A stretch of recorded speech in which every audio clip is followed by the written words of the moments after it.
Welcome everyone to another episode of the World Athletics Club. On the eve of the Athletics Awards, we've had quite a few busy days behind us with athlete commission meetings and so forth. And tomorrow, of course, we will find out who will be crowned the male and female World Athletes of the Year. Now, I've got some very exciting guests with me who have a lot to say because they've already had quite a few busy days. Please welcome Renaud Lavillenie and Valerie Adams, who are the new chair and deputy chair of the Athletes Commission. Welcome, guys. Thanks for joining us. Thank you. Now, you were busy in meetings with the Athletes Commission discussing some of the issues in our sport and taking on your new positions. Renaud, what made you put your hand up and decide that you want to run for chair? Well, the fact is, the first step was to be candidate for the Athlete Commission, which was something very important for me because we all know that our sport is moving and we need to put the athletes in the center of the discussion. And when in Doha I've been elected and I saw that I was in the top of the ranking, make me, let's say, confident about it. And when I knew that after that it's the possibility to be a chair and leading this group, it was something interesting because I know that I'm pretty confident about giving my opinion and our opinion because right now it's more about speaking about a big group and the opinion of all the athletes. And I know that the council is something very intense and something very important. So we need to have athletes who are able to, put some power on and keep their intention. So I know that I was able to make this thing, and I've been very proud and very happy to be elected and get the support of the athlete and also get the support of Valerie, which I'm going to work a lot with her for the athletics. So yeah, it's a very good news thing for me, even if the last 2 days I've been very busy. But it's okay. It's just the beginning of the season for us, so we have time to learn, and then I think will be really exciting for the next council because we are going to be more and more involved in the future for the athletics. So. And that's a very good point because Valerie, you've of course been on the commission for the last few years already, and now this is a monumental position because you're allowed you guys to be on the council. Mm-hmm. How important do you think is it for athletes to really have their voices heard, not just internally in a commission, but to be able to have a seat at the table and contribute in front of those that ultimately make the decisions? I think it's really important. The athletes are the centre of the sport. Therefore, without the athlete, there is no sport. It's important to have their voices heard from all four corners of the world, and our commission is very much covered in that domain, and I'm very, very proud of that. I've been in the commission now for a little while, and I have been deputy chair before, but haven't been part of council. So to have 2 seats for the athletes to voice what they're and to be heard, I think is such a powerful thing for us, and also to give them confidence that World Athletics is also changing the way that they run the system, so to speak. They are listening more, they are willing to work together even more. So we have to work, we are the athletes, they're the organisations, we have to work together as a team to make this happen. So I'm very happy and proud to be in this position to support our athletes everywhere, but also to support Renaud in his new role. And given that you have been part of the Athletes Commission for the last few years, mm-hmm. and you're now seeing a lot of new faces coming in, what was your impression of the new blood that has entered the Athletes Commission? Very excited, very good group. A lot of them have a lot of insight, great experiences, have been around for a little while, at top level. It's awesome for them to bring, things that we may not even have spoken about within council, within the commission before. That's quite important, but a good bunch of people to work with, that's for sure. Really easy as well. We've got some characters, but we want that. We want a lot of differences within our commission to make it work. But it's awesome to have Renaud here, and we were led very well before with Inaki, and now to hand over to Renaud, I think it's just such important time as we transition into a period where we are trying to expand the sport, reach out more to the fans, reach out more to our youth, get more people involved. We need to work together to make this happen. Now, we looked at having you two here. Yes, you've got the Athletes Commission in common. You've got in common that you both won World Athlete of the Year in 2014, and we are here in Monaco to actually celebrate the awards. And I think we've got a little video prepared that looks back at that moment and what happened since and who took awards home. The 2014 Female World Athlete of the Year is Valerie Adams. After being a finalist 4 times, I'm really happy to receive this award tonight. It is the icing on the cake for what has been an awesome career, and I hope to continue this career next year and years to come. I stand here as a proud New Zealander. We have 4 million people but 60 million sheep, although I'm here tonight. Go the Kiwis! First of all, I'm very, very happy about that because it's been a lot. Be able to be the highlight of that night from my sport is something very special. I'm very, very proud. Female Athlete of the Year is Almaz Ayana. Usain Bolt, Mutaz Bashir, Nafisatu Tiam, Catherine Ibargüen. Eliud Kipchoge. 5 years ago, guys. You've seen it. Now that you've seen it. What's changed for you, Renaud?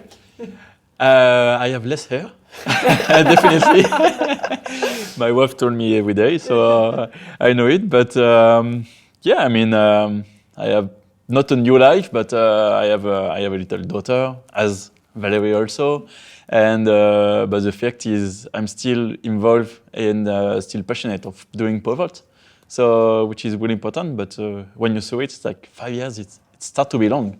But I hope that I will be involved in the next 5 more years, and we do it for the 10 years anniversary. So get that award again. We'll see it. And Valerie, he's just mentioned there, I was talking about similarities and things you have in common. Yes, the Athletes Commission, yes, the awards, but also children for both of you in that time. Yeah, definitely. So looking back at that video, we've probably got 66 million sheep now. I have 2 babies now, a 2-year-old and a 7-month-old. And like Renaud, I'm still involved in athletics, very, very passionate. And, we're both working towards Tokyo, which is very, very important to us. But again, in 5 years' time, we hope to be still involved in athletics in some shape or form. And I think the one thing that is special, I think, about the World Athlete of the Year award is the fact that, yes, you've done well that year anyway, because it means that you were nominated and that you've probably won medals or set records, but also the fact that you are recognized as someone that stood out from the rest. And there are so many events in our sport. And what does that mean for you as an athlete to, at the end of the year that you already know is successful, to be recognized in that way, Valerie? It's the icing on the cake, really. It's, obviously 2014 was a very special year. It was a very long year. So much was going on. But, at that very moment, it's the icing on the cake. It's a time where you can just relax and enjoy the moment and celebrate a little bit, let your hair down, dress up a little bit. But then after that, refocus and carry on for 2015. I think as athletes, we just go around like little mice on this trail where we just go. But, to have that evening just to relax and chill out and just enjoy it is special. And Renaud, with that in mind, she's just said, yeah, it's about letting your hair down. But also, once you make that list of finalists, do you secretly get competitive about it and want to really win? Well, I think that's when we are able to get that level, we are every time competitive. So it's a very good thing to be in that shortlist. But we all know that they will still have one winner, and so you're not a kind of real loser because it's still very important, and for your sport family to show that you part of the leading athlete of the world. But I have been nominated just one time, so I've been to. It's like just a one shot, so I didn't have the same feeling as Valerie because she has been nominated more than it. But we are all very big competitor, so we still have to have this in our mind at one point. But this is good, because if you lose it, you know that, okay, but next year I will try to increase my level, try to do it better, and hopefully I will get back to this nomination and cross finger to make it better than the year before or 2 years before. So, we are able to find competition everywhere, every time. So this is good. So speaking of shortlists, of course, we're here to find out who is going to take home the gong tomorrow. So let's take a look at the finalists for this year's World Athlete of the Year.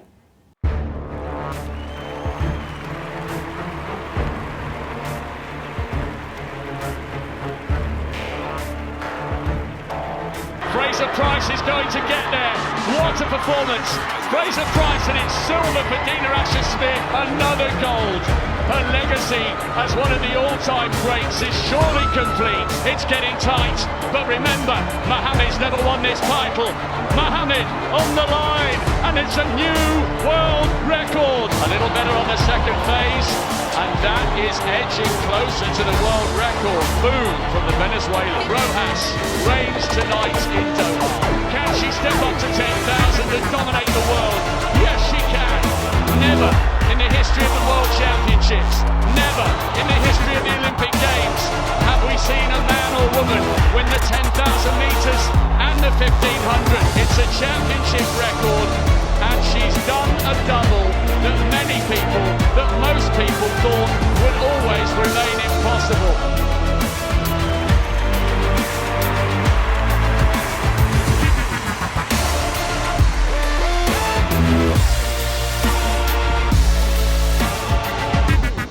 Watch the clock, it's going to be fast. Karsten Warholm defends the title. It was sensational. Kendricks for one last chance to keep his dream of gold alive. And he's done it. Cometh the hour, cometh the man, cometh the defending champion. For the first time in history, it's Joshua Cheptegei. A Ugandan becomes the world champion over 10,000 metres. Lyles is leaving it late. He's under pressure. Now he's coming through. He's got all the talent in the world. And now he's got the gold medal to match. Lyles had it all to do. And when he needed to, he delivered.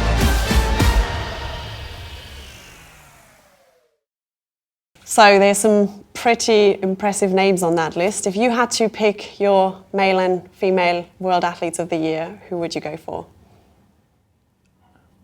I'd go probably for Mohamed and the females. The males is a little bit more difficult. Maybe I'll leave that one to Renaud. For the women, it's same for me. Daria Mohamed, I think it's a good choice. And for the men, it's kind of difficult for me because one of my biggest opponents is in the list. So, I mean, there is a conflict of interest. So I can say it. But the fact is, no, honestly, I think Karsten Warholm, I mean, they all deserve it. But if I have to make a choice, is maybe Karsten Warholm, because he had a very, very strong season and he's still improving. So, and he's European. So. Come on, Valerie, give us your input here, because do you agree? Yeah, I'll probably second that because it's a real difficult one. You know, everybody's a winner. Everybody's there. They're very deserving. Eliud Kipchoge is a phenomenal athlete. He's done amazing things. He won the award last year. You know, quite an amazing evening for him. But it's quite difficult to pick a winner. Well, we'll find out tomorrow who's going to take that big award. But something else that is going on tonight is a very special heritage reception, bringing together some of the world's best milers of our entire last century.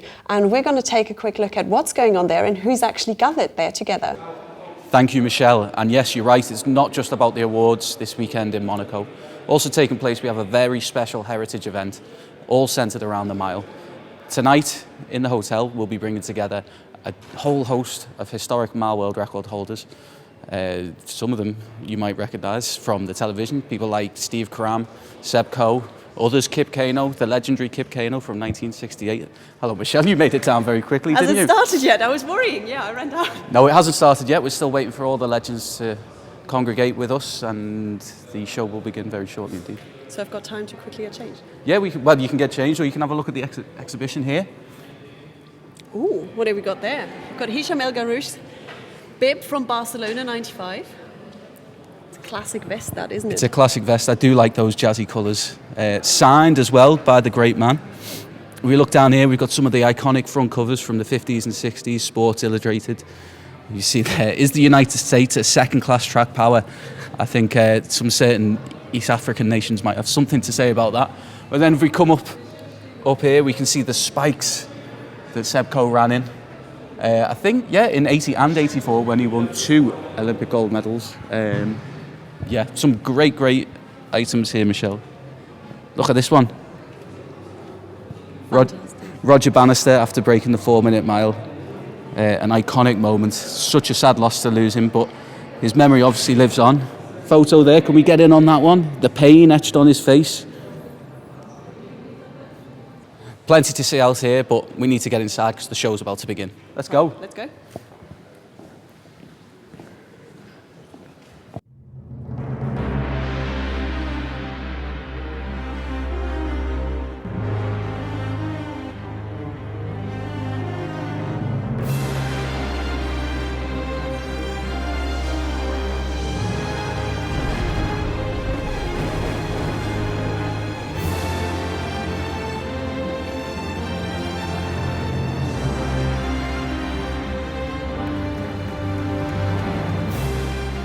The fellowship, the comradeship, the beauty of the Olympic Games, which is there still. It was very much there in that time because there's no television, there was no satellites, but fraternity and the fraternal people I've had the pleasure of meeting here this evening, the ones my peers, but then the other great milers afterwards. I'm so delighted to be here and thank you so much.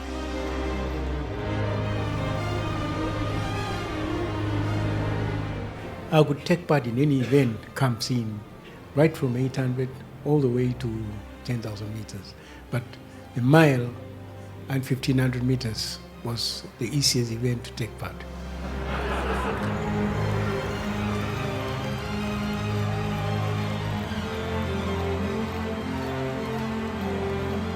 We remember the past, we are in the present, and we will project us always in the future, because athletic mile is for every time. I don't think any athlete coming through in our generation in British athletics could fail not to have been inspired, impressed or driven by Roger Bannister.